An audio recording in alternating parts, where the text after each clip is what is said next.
नमस्कार दोस्तों, मैं अंकुर उपाध्याय स्वागत करता हूं आप सभी का आपके अपने YouTube channel share market analysis में। बीते दो ट्रेडिंग सेशन में यानी कि आज और फ्राइडे के ट्रेडिंग सेशन में मिलाकर इन्वेस्टर्स का जो पैसा लूज हुआ है उसका फिगर सामने आ रहा है 7 लाख करोड़ का। और अगर मैं निफ्टी की बात करूं तो ये टॉप से 2% नीचे आया है, 2 से थोड़ा सा ज्यादा नीचे होगा। एंड फ्राइडे मॉर्निंग छोड़ो, थर्सडे को बाजार की छुट्टी थी ईद के चलते। जब मैंने आप सभी के साथ क्लियरली बात करी थी अगर गैप डाउन हो जाए तो रिकवरी आएगी, उस पर बेचना है। और अगर मार्केट फ्लैट खुले तो फिर सेलिंग आ सकती है, या फिर ज्यादा ही गिरकर खुले तो अवॉइड कर देंगे। मार्केट केवल 70 पॉइंट गिरकर खुला था, जिसके बाद हरे निशान में आ गया दिन के दौरान एक समय पे लगभग 10:30 बजे, फ्राइडे के ट्रेडिंग सेशन की बात कर रहा हूं। तब आप सभी के साथ क्लियरली बोला था कि ये एक मौका है बेचने का, क्योंकि अमेरिका टूट रहा है। आज हमारा इन्फ्लेशन का डेटा आएगा, जैसा भी आएगा उस पर मंडे को रिएक्शन होगा। लेकिन उससे पहले हमारे लिए सारी की सारी चीजें नेगेटिव हैं, क्योंकि अमेरिका का इन्फ्लेशन खराब आया है, अमेरिका ने रेट कट की उम्मीदों पर पानी फेरा है और अमेरिका का बाजार भी टूटा है। तो यहां पे से बाजार में गिरावट आना संभव है। बाजार उस दिन डे लो पे बंद हुआ आपके लिए।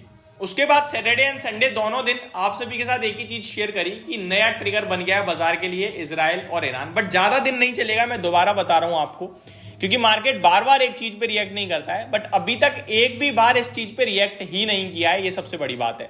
तो कोई शार्प सेल ऑफ आएगा वो यूज करना है खरीदारी के लिए, लेकिन तब तक आपको साइड में ही बैठना है।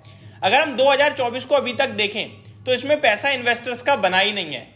इंडेक्स पे मार्केट में कुछ नेगेटिव आता है, इंडेक्स हल्का टूटती है, स्टॉक ज्यादा टूटते हैं और फिर बाजार ऊपर चल देता है, फ्रेश लाइफाई लगा देता है, लेकिन स्टॉक्स नहीं चलते हैं। फिर कोई ट्रिगर आता है, दोबारा बाजार गिरता है और दोबारा स्टॉक्स टूट जाते हैं। अभी तक का यही खेल चल रहा है। अगर यहाँ पे रिपोर्ट पढ़ी जाए, मिंट के द्वारा ये रिपोर्ट पेश करी गई है। Stock market today, Sensex Nifty fall over 1% each for second day in a row. Investor lose over 7 lakh crore in 2 days। तो 2 दिन में 7 लाख करोड़ चला गया है। अब वो लोग जो कंटिन्यू कमेंट बॉक्स में कमेंट कर रहे हैं कि बाजार नहीं गिर रहा है, बाजार ऊपर जाएगा, बाजार यहां है, बाजार वहां है, उन सबको क्लियरली देखने को मिल रहा है कि इन्वेस्टर का पैसा टूट रहा है यहां पे। तो एक चीज तो क्लियर है, जो इन्वेस्टेड है वो ठीक है, वो ऊपर नीचा करता रहेगा, बाजार दोबारा ऊपर जाएगा, दोबारा ऊपर चला जाएगा। इंडिया एज ए इकोनॉमी बहुत स्ट्रांग दिख रही है आपको, भारत में कोई दिक्कत नहीं दिख रही है। इन्फ्लेशन से लेकर जीडीपी तक सब आपके फेवर में है, कंपनीज के रिजल्ट्स भी अच्छे आ रहे हैं। आप इन्वेस्टेड रहिए, कोई नहीं।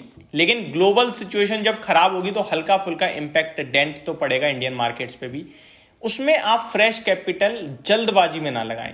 आज के मार्केट में अगर सुबह सुबह किसी ने पैसा लगा दिया रिकवरी को देखकर कि ये गैप डाउन खरीदने का मौका है, फिर रिकवर हुए और फिर खुश हुए, तो एट द एंड क्या हाल हुआ है वो आपको भी दिख रहा है। और स्टॉक स्पेसिफिक गिरावट नहीं थी आज ब्रॉडर मार्केट में गिरावट थी। सारे के सारे शेयर टूट रहे थे, छोटी छोटी गिरावट थी लेकिन सब में थी। किसी दिन आपके लिए पैनिक सेलिंग होगी, उस दिन मार्केट रिबाउंड मारेगा। जिस दिन पैनिक सेलिंग हो जाए वहां समझ लो बॉटम बन रहा है। जब तक पैनिक सेलिंग नहीं आ रही है तब तक चिंता, डर बना रहना चाहिए। और आज हर एक इन्वेस्टर का सिर्फ एक ही मूड है कि ये खरीदारी का मौका है, बाय ऑन डिप्स की स्ट्रेटेजी अच्छी रहेगी, मौका दे रहा है इंडियन मार्केट, दोबारा कल से हाई लगाएगा, इजराइल और ईरान पे कुछ नहीं होने वाला है। जब तक इस तरीके के सेंटीमेंट रहेंगे चिंता का विषय रहेगा। अगर बात करूं मैं यहाँ पे आगे इस रिपोर्ट में क्या लिखा है, stock market today, Indian stock market benchmarks, the Sensex and the Nifty 50 closed over 1% lower for the second consecutive session in Monday. April 15 investors sold off equities across sector amid rising tension in West Asia after Iran fired more than 300 missiles and drones on Israel on Saturday. और ये सब वही हमले के चलते हो रहा है। सबसे कमाल की बात यह है कि जिसके पास पैसा है वो सोच रहा है मेरे लिए अपॉर्चुनिटी है, और जिसके पास शेयर्स है वो कह रहा है भाई साहब खतरा बढ़ता जा रहा है, पैसा बन नहीं रहा है, बेच दो। तो जिनके पास शेयर्स है उनकी संख्या ज्यादा है, लोगों के पास पैसा है नहीं, क्योंकि वो ऑलरेडी इन्वेस्टेड हैं, ऑलरेडी पैसा लगाकर बैठे हैं। तो जिनके पास शेयर्स हैं वो बेच रहे हैं और उनका सेलिंग प्रेशर बहुत बड़ा बन सकता है। फ्राइडे के ट्रेडिंग सेशन में आपने एफआईएस को 8,000 करोड़ का बेचते हुए देखा है। इन सब के चलते आपको सिर्फ एक ही चीज बोलना चाहूंगा कि आप जल्दबाजी में पैसा मत लगाइएगा। ये मत सोचिएगा कि बन गया बॉटम यहीं खरीद लो, कुछ नहीं होने वाला। जब होगा तो संभलेंगी नहीं चीजें, क्योंकि अभी अपना सब कुछ अच्छा है, तब इस तरीके से हम लोग नीचे आ रहे हैं। इंडेक्स लेवल पे नहीं आ रहे हैं, स्टॉक्स लेवल पे आ रहे हैं। और अगर अपना कुछ खराब हुआ, जिसकी उम्मीद पूरी है, क्योंकि आपका कच्चा तेल ऊपर है। डेफिनेटली मई में जब इन्फ्लेशन का नंबर आएगा कुछ गड़बड़ हो सकती है।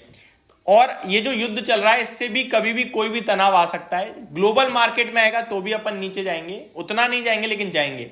जब तक सब कुछ न्यूट्रल नहीं हो जाता तब तक मेरे को लगता है थोड़ा चिंता जरूर रह सकती है। और एक दिन में कोई भी बाजार बिल्कुल बॉटम नहीं बनाता है, तो अभी थोड़ा सा वेट करना चाहिए मेरे हिसाब से। जब लगे चीजें सुधर रही हैं, सब कुछ नॉर्मल हो रहा है, उस समय देखेंगे। शेयर के भाव थोड़े महंगे जरूर होंगे लेकिन कंफर्ट पूरा होगा। तो ये मेरी तरफ से आपके लिए एक अपडेटेड वीडियो थी। होप आपको सारी चीजें समझ में आई होंगी। Thank you so much for watching this video. Have a great day guys.